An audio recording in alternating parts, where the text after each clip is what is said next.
पा रहे हैं क्या? एक मिनट। हाँ जी दीदी। देख पा रहे हैं। इसके जो राइटर हैं वो हैं पल्लवी। पल्लवी जी हैं, वो भी ध्यानी हैं। उन्होंने इंग्लिश में ये बुक लिखी है, कन्वर्सेशन विद बाबा जी महाअवतार। उसका ही ये हिंदी में अनुवाद किया है जस्सी मैडम ने और वासंता जी ने, जो दिल्ली में रहते हैं। तो मैं आज इस बुक के बारे में बताऊंगी आपको, बाबा जी महाअवतार कौन है। और ये जो जितना भी उन्होंने लिखा है सब बाबा जी ने खुद उनके साथ ध्यान में आ करके, कुछ कभी मैसेजेस के द्वारा, कभी उनको विजन दे करके ये सब चीजें अपना वार्तालाप किया है और अपनी पूरी नॉलेज दी है अपने बारे में। तब उन्होंने ये बुक में रूप में लिखी और हम सबके सामने आई है। मेरी आवाज क्लियर है ना? बिल्कुल। हाँ जी दीदी। हाँ जी। एक मिनट, एक बार रिकॉर्डिंग के लिए बुक बिल्कुल ऊपर करके देखो। अच्छा ठीक है। हाँ। तो मेरा भी बहुत मन है, क्योंकि मैंने बाबा जी महाअवतार की जब फोटो देखी थी कहीं पर तो मुझे बहुत अच्छे लगे। बड़े हैंडसम दिखते हैं, बड़े यंग एकदम। और इनकी उम्र उस समय 27 है जब इन्होंने ये अमृतत्व को प्राप्त किया था, मॉर्टिलिटी को। और तो तब से वो वैसे ही दिखते हैं जैसे आपको इस समय भी दिख रहे होंगे इसमें बुक में। तो मैं इसके बारे में आपको बताती हूँ। इनके जो राइटर है हमारी पल्लवी जी, इनका जन्म हुआ था ये 1986 में हुआ था, महाराष्ट्र में हुआ था सितंबर में। और अब ये शादी के बाद से रह रही है गुड़गांव में। और इनको शुरू से बचपन से ही ना कुछ कुछ दिव्य शक्तियां थी इनके अंदर, जैसे ये आत्माओं से बात कर पाती थी, उनसे मैसेजेस लेती थी और जिनको वो देना चाहती थी मैसेजेस, संदेश, वो उनको कन्वे करा करती थी। जब वो ये करती थी तब उनका जो मृत्यु से पहले इतना डरा करती थी, बाद में उनका डर बिल्कुल खत्म हो गया कि ये तो आत्मा अमर है, आराम से अपनी बातें कर रही है, अपने मैसेजेस दे पा रही है। तो उनका मृत्यु से बिल्कुल डर मिट गया और उन्होंने रोना धोना और डरना बिल्कुल छोड़ दिया। अब हम आते हैं, अब सीधा हम आते हैं 2009 में।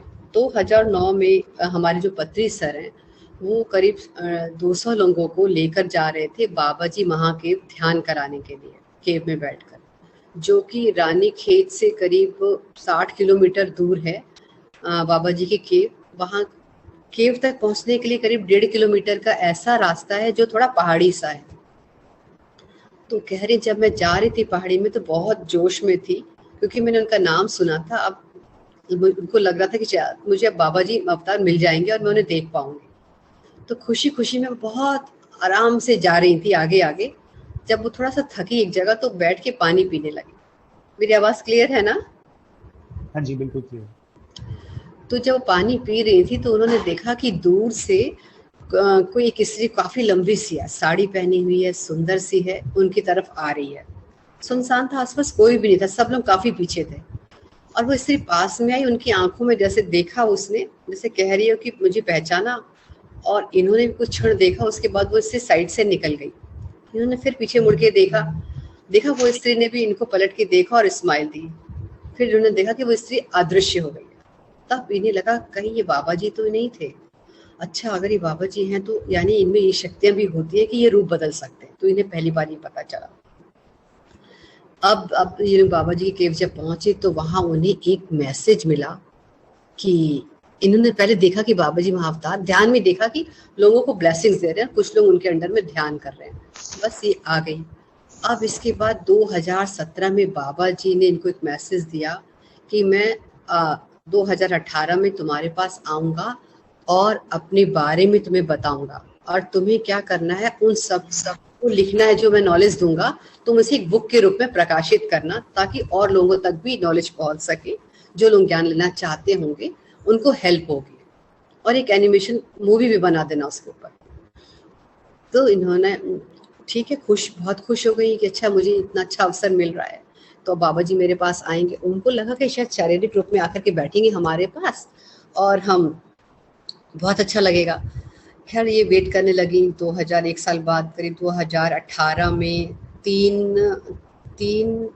2017 में ये आए और 2018 में 3 अक्टूबर को उन्होंने देखा कि ध्यान में कि बाबा जी एक मैसेज लिख रहे हैं, आई एम वेटिंग।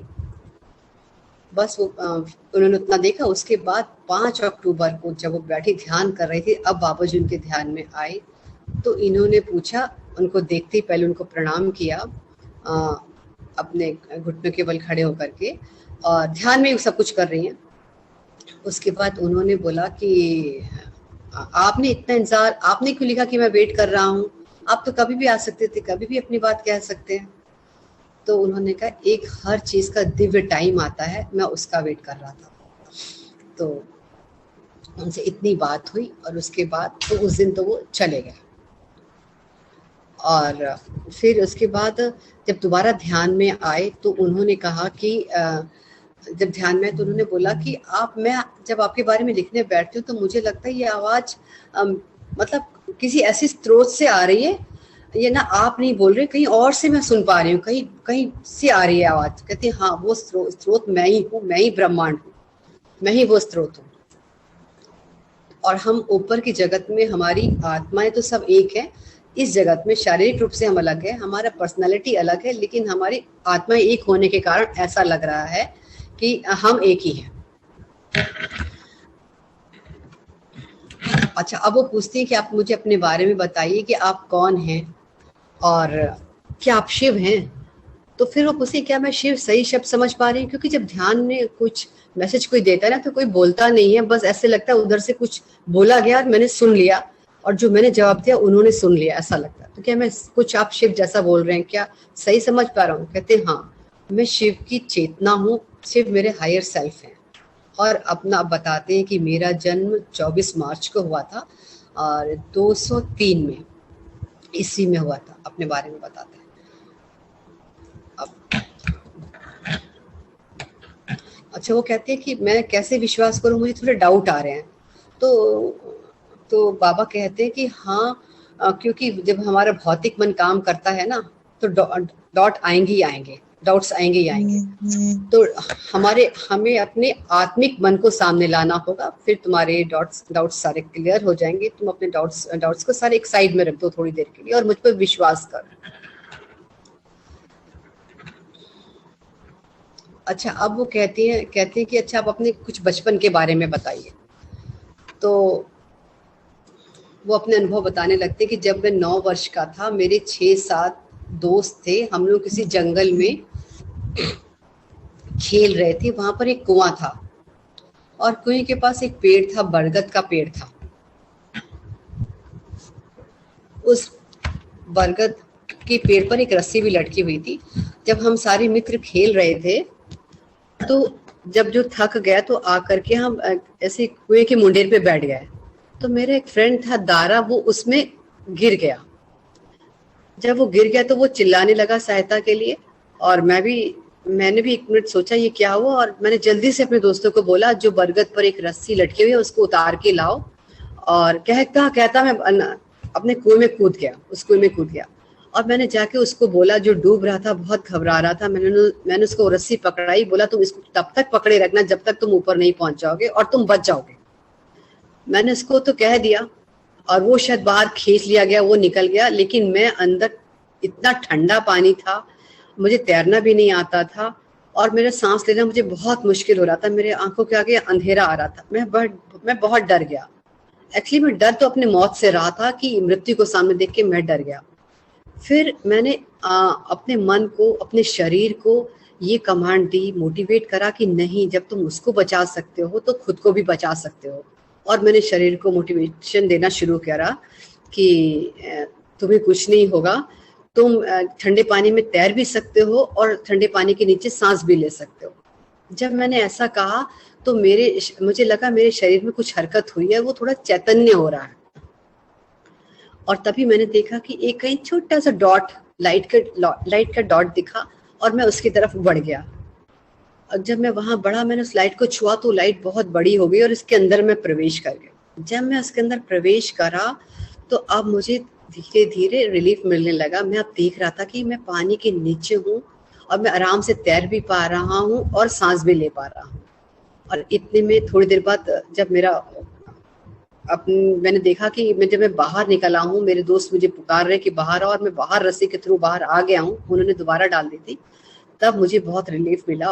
और साथ में अब मुझे ये महसूस हो गया कि जो ऐसे मेरे विचार हैं, अगर मैंने अपने विचारों को इतना ताकतवर बना दिया है, पॉजिटिव बना दिया है, तो वो कार्य कर रहा है। इसका मतलब आत्मा तो हमारी अमर है, आत्मा नहीं जाती कहीं भी। हम नकारात्मक हो जाते हैं, नेगेटिव सोच वाले हो जाते हैं, तभी हमारे साथ ऐसा होता है। तो हमारे जीवन में कभी भी कोई भी चैलेंज आए तो हमें उससे डरना नहीं है, उससे डट कर सामना करना है। वो जो परेशानियां आई हैं वो दूर हो जाएंगी। अब फिर एक घटना वो और बताते हैं कि मैं करीब था 12 से 15 वर्ष के बीच की मेरी अवस्था थी। मैं ना एक बार मंदिर के पास गया, किसी मस्जिद मंदिर के पास गया। वहां पर कुछ 2 लोग देखा आ रहे थे जिन्होंने कुछ हाथ में ना सुगंधी चीज ले रखी थी, खुशबूदार। उन्होंने मुझे सुंघाई, जिससे मैं बेहोश हो गया।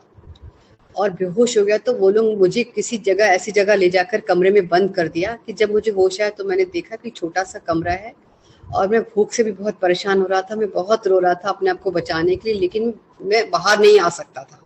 मैंने भगवान को, शिव को याद करा।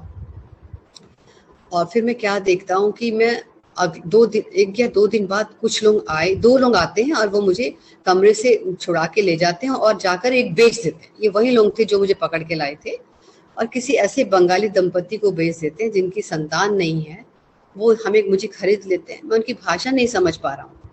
ये सब जो मेरे साथ हो रहा था, ये मैं ना मैंने कुछ दिन पहले सपने में देखा था, अपनी माँ को भी इस बारे में बताया था कि कुछ अनजाने लोग आ रहे हैं मेरे सपने में, मुझे लेके जा रहे हैं गांव से दूर, कुछ मेरे शिष्य बन रहे हैं। तो माँ ने बोला ये तुम्हारा सपना है, भूल जाओ।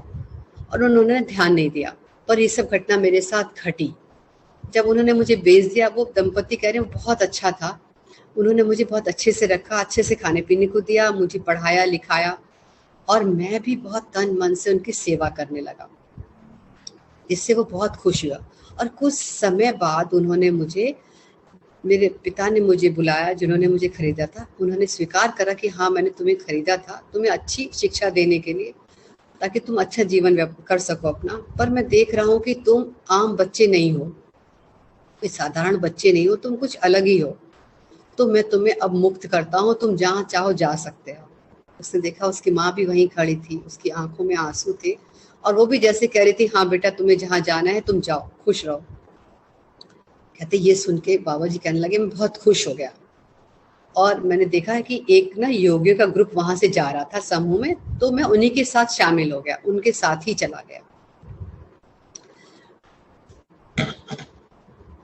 जब मैं उनके साथ चला गया तो गांव-गांव जब मैं घुमा करता था, तो मैं गांव-गांव उनके साथ घूमने लगा।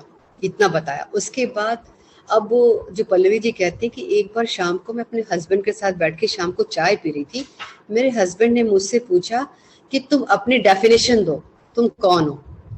कहते इससे बड़ा खराब लगा पल्लवी जी को कि ये मेरे हस्बैंड कौन होते हैं पूछने वाले ऐसे, कि मैं कौन हूँ। इन्हें बहुत गुस्सा आया और ये अपना गुस्सा करते हुए, पाँव पटकते हुए वहां से चली गई, किचन में जाकर काम करने लगी।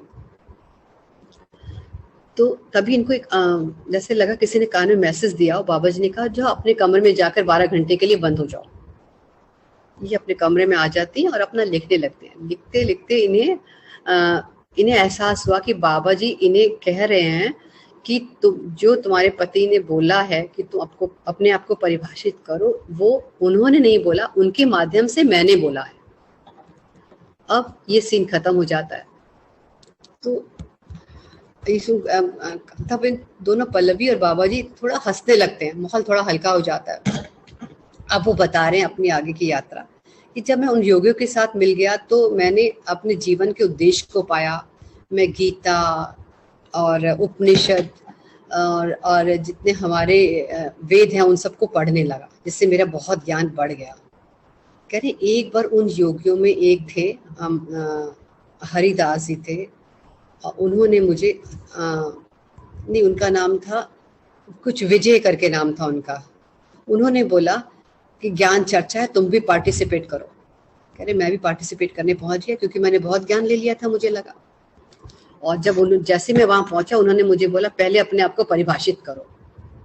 इन्हें बड़ा लगा, एकदम चुप मौन में चले गए कि मैं कौन हूँ। सारा इनका अहंकार खत्म हो गया, ये जवाब नहीं दे पाए और वो डिबेट वो हार गए। और उन्होंने सोचा अब मैं यहाँ से जाऊंगा और अपना हिमालय जाऊंगा। तो जब वो हिमालय जाने के लिए खड़े हुए तो उन्होंने थोड़ा दूर जाने के बाद पलट के देखा, जिन्होंने जो विजित जिन्होंने स्वामी जी ने पूछा था, जब उन्होंने उनको पलट के देखा तो उनके पीछे शिव खड़े हुए हैं। शिव खड़े हैं और वो मुस्कुरा रहे हैं। अभी समझ गए ये क्वेश्चन विजित जिन स्वामी जी ने नहीं किया है, ये करा है शिव जी ने। और वो चलने के लिए उठ खड़े हुए। उनके साथ उनके एक शिष्य हैं सारा, जिनका नाम है सारा। ये सारा उन्हें जब एक दिन गांव में घूम रहे थे, गांव गांव घुमा करते थे, तो वहां उन्हें एक स्त्री लेकर आई, सारा जिसका नाम है, बच्चे का नाम, वो 7 वर्ष के हैं और इनकी खुद की उम्र 17 साल है, 15 साल है। तो वो स्त्री कहती है, वो बच्चा इन्हें घूर के देख रहा था, तो पूछते हैं तुम क्या देख रहे हो? तो उस बच्चे ने बोला कि मैं अपना गुरु देख रहा हूँ आप में। और फिर इनकी जो माँ आई सामने, उन्होंने बोला हाँ ये बच्चा एक अलग तरीके का ही है। जब 3 वर्ष का था, जब कोई भी साधु सन्यासी या योगी इसके पास से गुजरता था तो ये बहुत बहुत आनंद में चला जाता था, बहुत खुश होता था। और इन्होंने मुझे 5 वर्ष की उम्र में ही कह दिया था कि मेरे गुरु मुझे लेने आएंगे। तो और इस बात को 2 साल हो गए। मैं मेंटल रूप से बिल्कुल तैयार हूँ। आप इसको ले जाओ ताकि इसको भी अपने जीवन का उद्देश्य पता चले और मैं बिल्कुल भी दुखी नहीं होंगी इसके लिए। तो ये वही सारा है जो इनके साथ चल पड़ा। साथ में ये था, साथ में कुछ लोग और भी गए इनके, चल पड़ा उनके साथ। ये लोग सब जाने लगे। जब ये यात्रा करते गए एक जगह जब बद्रीनाथ आके, तब उन्होंने सारा को बोला कि अब आप जाओ। तो वो दुखी हो गया। तो इन्होंने कहा अब तुम दुखी मत हो, हम फिर कभी जरूर मिलेंगे, लेकिन मुझे अभी मेरा उद्देश्य पता करना ही है। खैर वो चले गए और अपना हिमालय में जा करके एक ऐसी जगह उन्होंने तलाश करी जहां बहुत सुंदर सी चट्टान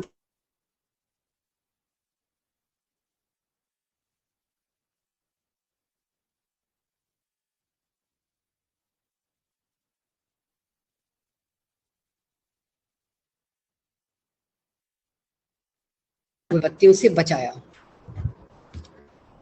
अब वहां पे शुरू में कहते मुझे बहुत भूख लगती थी, लेकिन फिर धीरे धीरे मैंने अपनी भूख पर कंट्रोल पा लिया और मैंने अपने आप को संसार से बिल्कुल निर्लिप्त हो गया, छूट गया, अपने शरीर से मैं हट गया, मैं सिर्फ अपनी आत्मा में लीन हो गया। तो मेरी भूख भी खत्म हो गई और अपनी एनर्जी पे ही मैं जीवित रहने लगा। और जब वो कह रहे, जब मैं ध्यान से उठा तो मैंने देखा कि वो जो वृक्ष था वो शिव जी में बदल गया, जो मेरी रक्षा कर रहे थे। और उन्होंने अपनी जटाएं खोल करके इनके ऊपर उस गंगा जल से छिड़काव किया और उनके ऊपर छिड़काव किया और उन्होंने कहा कि अब तुम जाओ, उन आत्माओं का अंदर जो अंधकार है उसको दूर करो और जो उनके अंदर तड़फ है प्रकाश की तरफ आने के लिए, उनको सही मार्ग दिखाओ, उस प्रकाश को दिखाओ और उन सबका मार्गदर्शन करो, उन्हें क्रिया योग सिखाओ। अब उनसे पल्लवी जी ने एक बार पूछा कि आपका जन्म का नाम क्या है? लोग आपको बाबा जी कहता है, कोई महाअवतार कहते हैं। तो उन्होंने बताया कि मेरा जन्म का नाम तो नागराज है और मुझे जो बाबा जी नाम दिया वो लहारी महाशय ने दिया, जो मेरे शिष्य हैं, पहले शिष्य, उन्होंने मुझे बाबा जी नाम दिया है। और महाअवतार मुझे, और कुछ लोगों ने मुझे महाअवतार नाम दिया, पर और भी लोगों ने नाम दिए थे, पर मैंने कोई नाम स्वीकार नहीं किया। तो इसीलिए मेरा नाम बाबा जी महाअवतार पड़ा। और वो कहते हैं जो मेरी बॉडी में इतनी हाई एनर्जीज हैं, वो मुझे मेरी सिद्धियों की वजह से नहीं मिली, वो मुझे मिली है जो मेरे जीवन का जो महान उद्देश्य है कि मैंने लोगों को आत्म जागृति करानी है, उस वजह से मेरी बॉडी की इतनी एनर्जीज हाई हुई। जो लोग अपनी आध्यात्मिक उन्नति करना चाहते हैं, मैं उन सबके पास जाता हूं और उनका मार्गदर्शन करता हूं। अब एक बार पल्लवी जी फिर ध्यान में बैठी तो उन्होंने देखा कि बाबा जी बहुत वृद्ध हैं। तो उन्होंने उनसे पूछा, आप तो चिराई हो और फिर आप इतने वृद्ध क्यों दिखाई दिए? मैं तो आपको देखना चाह रही थी। तो उन्होंने बोला कि आपने कहा था मैं आपको देखना चाहती हूँ, यहाँ पर आपका मतलब हम आत्मा को कहते हैं, तो मैंने अपनी आत्मा की उम्र दिखाई है, अपनी शरीर की उम्र नहीं दिखाई।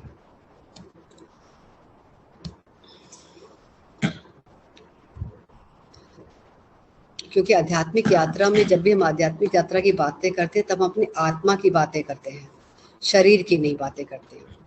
और ये जितने भी उनको अनुभव हुए, वो एक उनकी फ्रेंड है पल्लवी जी की, जसप्रीत है और परसिला जी हैं, उनके घर में जब वो बैठते थे ध्यान के, तब वो बाबा जी उनके ध्यान में आया करते थे। और ऐसा 40 दिन हुआ, जो जितना भी बुक के रूप में उन्होंने लिखा है ना आत्म जागृति में, ये सब उनको 40 दिन के अंदर अनुभव हुए पल्लवी जी, जो उन्होंने इंग्लिश में लिखे थे, जिसका हिंदी में ट्रांसलेशन मैं आपको बता रही हूँ। अब यहाँ पर उन्होंने पूछा, क्या आपने किसी और धरती पे भी, किसी और गैलेक्सी में भी जन्म लिया है क्या?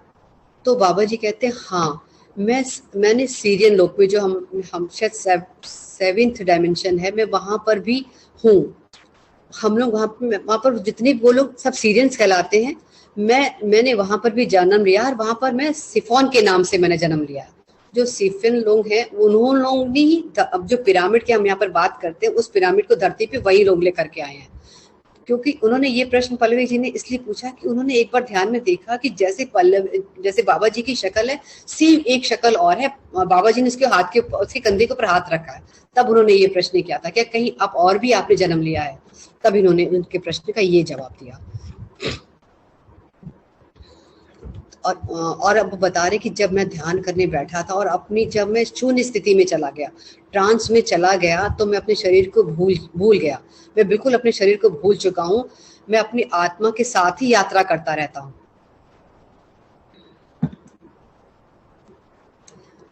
अब पल्लवी जी कह रही कि मैंने एक बार देखा कि एक छोटा सा आग का छोटा सा गोला है जो आकाश में जाता है और वहां पर एक सुंदर से कमल के रूप में बदल जाता है।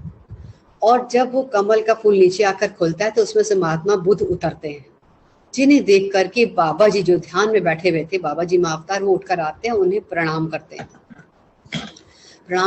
तब वो बुद्ध पूछते हैं कि अब आप इस जीवन में क्या रोल लेंगे? तो बाबा जी कहते हैं, आप ही बताइए कि मुझे क्या करना चाहिए। तब वो कहते हैं कि तुमने जो इतनी कठिन तपस्या करी है, इसकी वजह से तुम अब हमेशा चिरायु रहोगे और अपने उद्देश्य को पूरा कर पाओगे। तुम्हारा उद्देश्य यही है, लोगों को ज्ञान देना, और जो आत्मज्ञान प्राप्त करना चाहते हैं उनको जाकर के उस ज्ञान से परिचित कराना। अब बाबा जी एक बार बताने लगे उनको ध्यान के दौरान ही कि तमिलनाडु में एक गांव है, उसका नाम है चिदम्बरम, उस गांव का नाम है। वहां पर एक व्यक्ति था चिन्मय। वो देख रहे हैं कि वो जो व्यक्ति है उसका बिजनेस घाटे में जा रहा है, उसकी 2 बेटियां हैं, नुकसान हो रहा है, तो इस वजह से वह दुखी है। पर वास्तव में वो जब बाबा जी उसके पास योगी रूप में जाते हैं तो देखते हैं कि नहीं, वो दुखी नहीं, उस वजह से दुखी नहीं है कि उसका बिजनेस में नुकसान हुआ है। दुखी तो वो इसलिए था क्योंकि वो अब अपने जीवन से थोड़ा परेशान हो रहा था। वो चाह रहा था कि मैंने इतना जीवन व्यतीत कर दिया, तो मुझे मेरे जीवन का वास्तविक लक्ष्य क्या है, उद्देश्य क्या है, मैं उसको जानना चाहता हूँ। सत्य क्या है उसके बारे में जानना चाहता हूँ। कोई गुरु मिल जाए उसको जो उसके बारे में बताए। तो अब बाबा जी महाअवतार उसको कहते हैं, तुम अपनी आंखें बंद करो, आंखें बंद करो। जब वो आंखें बंद करता व्यक्ति तो उसको बाबा जी की एनर्जीज महसूस होती है और उसे बड़ा अच्छा लगता है। एक बार फिर वो जैसे बहुत परेशान था, दुखी था, तो उसकी अपनी आत्मा से एक आवाज आती है कि तुम बाबा जी का ध्यान करो। फिर से वो आंखें बंद करके ध्यान करने बैठता है। पूर्णिमा का दिन था। बाबा जी उसके यहाँ पर आंखें बंद करने को जब बोलते हैं, उसके बाद उसकी 3rd आई चक्र में जहाँ हम तिलक बिंदी लगाते हैं, अपने अंगूठे से टच करते हैं तो उसको तरंगी उत्पन्न होने लगती हैं और ज्यादा एनर्जी आ जाता है। और उसको साफ दिखाई दे रहा है कि बाबा जी आकर कह रहे हैं कि जो तुमने इतने दिनों में ध्यान से अपनी जो एनर्जी प्राप्त करी है, जो तुमने ज्ञान प्राप्त करा है, अब जाके तुम वो लोगों को बांटो और क्रिया योग सिखाओ। और वो फिर ये काम करने लग जाता है। और एक बार इन्होंने देखा था कि जगह कोई गुफा है किसी और गैलेक्सी में, वहां पर बहुत प्रकाश है।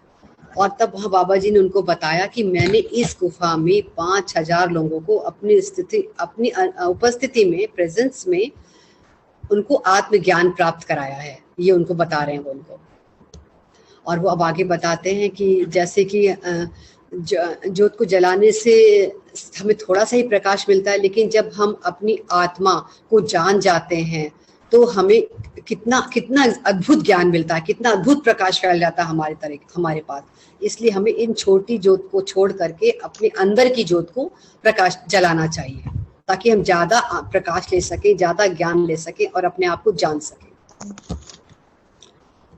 जैसे कि दीप को जलाने के लिए हमें ऑयल की जरूरत पड़ती है।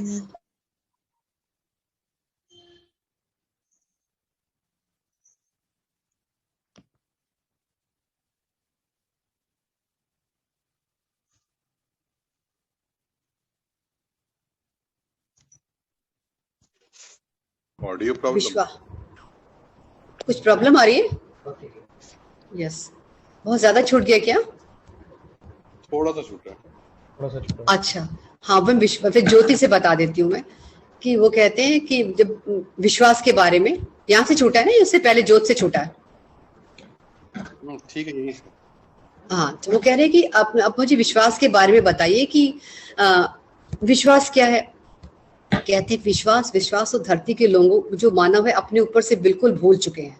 सिर्फ एक धरती माता है जिसको अपने पर इतना विश्वास है कि जो भी बीज डाला जाएगा वो उत्पन्न होगा, सृजन होगा, अंकुरित होगा, फूटेगा, फल बनेगा ही बनेगा। ये ऐसा विश्वास अगर हम सब भी मानव अपने ऊपर रखे कि जो हमारे अंदर शक्तियां सोई पड़ी है, हम उन्हें जागृत करके हम कुछ भी पा सकते हैं, कैसी भी नॉलेज ले सकते हैं, अपने दिव्य स्वरूप का दर्शन कर सकते हैं। वो विश्वास नहीं है उन लोगों में, इसी कारण वो आज रोगों से ग्रसित हो रहे हैं, अपने आप को नहीं जान पा रहे हैं। तो विश्वास होना बहुत जरूरी है। जैसे कि हम हर वक्त सिर्फ यही सोचते रहते हैं कि हम तो शरीर ही हैं, आत्मा है नहीं। जब हमें ये भान हो जाएगा कि नहीं, हम शरीर नहीं, हम तो आत्मा है, ये तो हमारा चोला है, जब हमें ये विश्वास हो जाएगा तो हम अपने इसी शरीर से अद्भुत कार्य कर सकेंगे। अब वो कुछ क्वेश्चंस उन्होंने लोगों के थे जो उन्होंने पल्लवी जी से पूछे कि आप मेरा ये क्वेश्चन बाबा जी से पूछ दो। जैसे एक लड़की है, जो गोवा की लड़की, अलीशा उसका नाम है, वो कहती है मुझे ओसीडी की प्रॉब्लम है, डिप्रेशन है बहुत ज्यादा, और मेरा एक प्रेमी है जो मुझसे अब अलग हो रहा है, मैं बहुत दुखी हूँ, मैं उसको अलग नहीं होना चाहती। उसने वैसे मेरा बुरे समय में बहुत साथ दिया था, बट अब वो मुझसे अलग हो रहा है, मैं ये बहुत दुखी हूँ और मैं डिप्रेशन में चली गई हूँ, मैं क्या करूँ?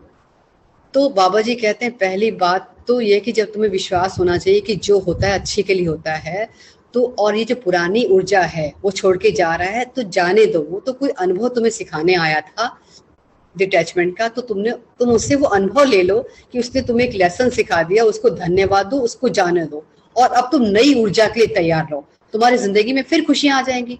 जैसा सबको पता है कि हर चीज अच्छे के लिए होती है, तो तुम्हें उस पर ध्यान नहीं देना चाहिए। तो जो भी कोई रोग होते हैं वो तो हमारे शरीर में आते हैं, शरीर में दिखते, पर होते तो मन में, हम मन से पकड़ लेते हैं जो हमें शरीर में आते हैं। तो तुम्हें कहाँ से छोड़ना है? उस मन को समझाना है कि मैं परफेक्ट हूँ, मुझे कुछ नहीं होगा, फिर तुम अपनी इन बीमारियों से मुक्त हो जाओगे। और फिर एक लड़का है और है शुभम, उन्होंने पल्लवी जी से पूछा कि जब हम ध्यान करने बैठते हैं तो हमें शरीर के विभिन्न अंगों में पेन क्यों आता है? तब वो कह रहे एक ऐसी स्त्री के बारे में सोचो जिसने अपने पेट में बच्चा धारण करा हुआ है, और वो 9 महीने तक हर दिन अलग अलग दुख को झेलती है, सहन करती है, पर धैर्य रखती है कि उसे पता है नई ऊर्जा आने वाली है, और एक दिन जब वो उसको जन्म देती है तो वो कितना खुश होती है, एक नया जीव आपके सामने आता है। ऐसी जब हमारा पेन हो रहा है बॉडी में, तो वो हमारी अंदर अंगों की सफाई कर रहा है, हमें नई ऊर्जा देना है, इसलिए वो पेन हो रहा है। तो उसको तुम सहो, बाद में अच्छा ही होगा। इन दर्द के बारे में भूल जाओ, पेशेंस रखो। इस तरीके से बाबा जी ने हमें 2-3 उद्देश्य दिए। एक तो हमें अपने आप को आत्मा ही मानना है, शरीर के भाव में नहीं रहना है। और अगर कोई आपको, और दूसरा वो कह रहे हैं अगर कोई आपसे, किसी ने और प्रश्न पूछा क्या हमें प्रतिक्रिया करनी चाहिए जब हमारे बारे में कोई कुछ बोल रहा है, तो क्या हमें आगे आके ऐसे बोलना चाहिए? नहीं, मैंने तो ऐसा नहीं किया, तुमने ये